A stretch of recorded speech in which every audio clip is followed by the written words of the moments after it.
For all the rebuilding that's happened in other parts of the city, residents in one part of New Orleans still feel like care forgot about them.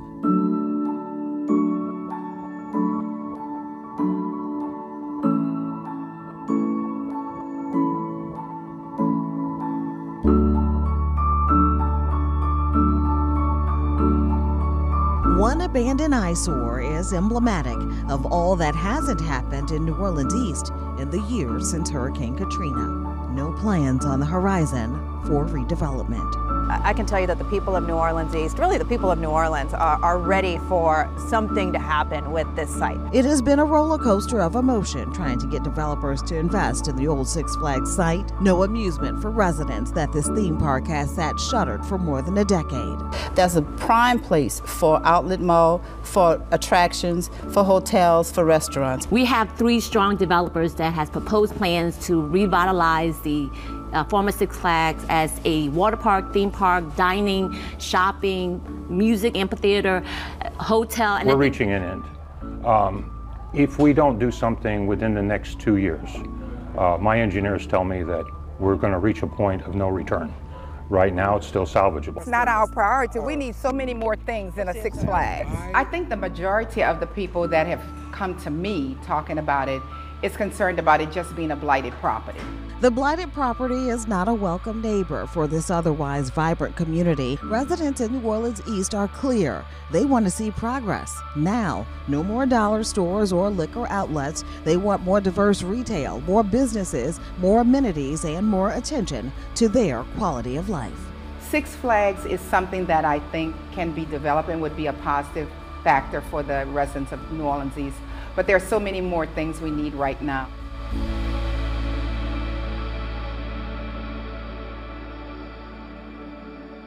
While residents in New Orleans East are looking for more retail and stores they can go to, there are some who will still bring the goods to you the way it's been done for generations. I have oranges and bananas. I have yellow squash, zucchini squash, fresh okra. It is a distinctive sound, a cadence announcing the fresh produce of the day, up and down the streets of New Orleans. Sergio Robinson is a mobile fruit and vegetable vendor, taking over her father's work after his death in February. I have grapes, I have cantaloupe. Arthur, Mr. Okra Robinson, was one of the last of the city's singing mobile produce vendors. Overall, I still miss my daddy. It's not like working with him. It's like a piece of me just missing. And I'm trying to do it because that's what he wanted me to do. He'd been telling me that he wanted me to take over the truck farm when he first started feeling bad. Mr. Okra said he learned the trade from his father. It was something that was handed down in their family. The tradition of singing street vendors in New Orleans dates back to the 1800s.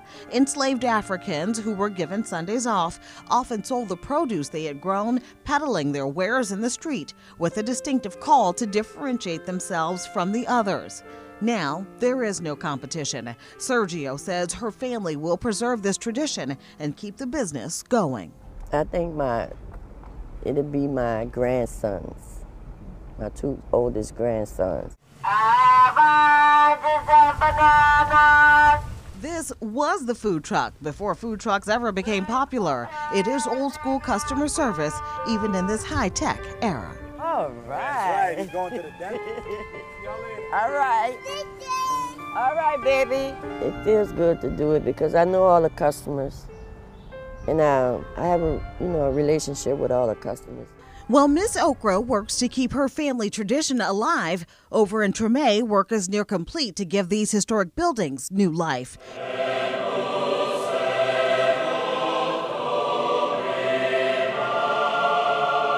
I love it, and it's historic because same here. I have friends that say they went to school here. Maybe that was their classroom. My apartment was their classroom. Depending on how old you are, you may recognize these buildings as the campus of Bell Junior High School, or before that, the former St. Joseph Academy.